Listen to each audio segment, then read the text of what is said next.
అందుకే ఈ బిల్లు సకాలంలో ఆమోదం పొందాలని ఆయన కోరుతున్నారు. ఈ బిల్లు ద్వారా అమెరికా అధ్యక్షుడికి భారత్, చైనా, బ్రెజిల్ వంటి దేశాలపై గట్టి ఒత్తిడి తీసుకువచ్చే అవకాశం లభిస్తుందని గ్రాహం స్పష్టం చేశారు. ఈ దేశాలు చౌకగా లభిస్తున్న రష్యా చమురును కొనుగోలు చేయడం ద్వారా రష్యా ఆర్థిక వ్యవస్థకు ఆదాయం సమకూర్చుతున్నాయని, అదే ఉక్రెయిన్లో జరుగుతున్న యుద్ధానికి పరోక్షంగా సహకరిస్తోందన్నది ఆయన వాదన. రష్యా యుద్ధ యంత్రాంగాన్ని ఆపాలంటే ఆయిల్ కొనుగోలు చేస్తున్న దేశాలపై చర్యలు తీసుకోవాల్సిందేనన్నది అమెరికా రాజకీయ నాయకుల అభిప్రాయం. ఈ బిల్లు వచ్చే వారంలోనే అమెరికా కాంగ్రెస్లో ద్వైపాక్షిక మద్దతుతో ఓటింగ్కు వచ్చే అవకాశం ఉందని కూడా గ్రాహం ఆశాభావం వ్యక్తం చేశారు. ఇదిలా ఉండగా రష్యా నుంచి ఇంధనాన్ని కొనుగోలు చేస్తున్నందుకు భారత్పై ట్రంప్ ఇప్పటికే 50% సుంకాలను విధించిన విషయం తెలిసిందే.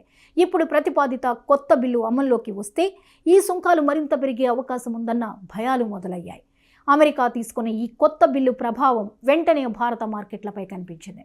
బిల్లు వార్తలు వెలుగులోకి వచ్చిన వెంటనే భారత్ స్టాక్ మార్కెట్లు భారీగా కుప్పకూలాయి. ఒక్క రోజులోనే దాదాపు 8 లక్షల కోట్ల రూపాయల పెట్టుబడి విలువ ఆవిరైపోయినట్టు తెలుస్తోంది. అంతర్జాతీయ పరిణామాలు దేశీయ ఆర్థిక వ్యవస్థపై ఎంత తీవ్ర ప్రభావం చూపుతాయో ఈ పరిణామం మరోసారి రుజువు చేసింది. ఈ బిల్లును రష్యాపై ఆంక్షల చట్టం 2025 పేరుతో సెనేటర్లు లిండ్సే గ్రాహం, రిచర్డ్ బ్లూమెంథాల్ ప్రవేశపెట్టారు.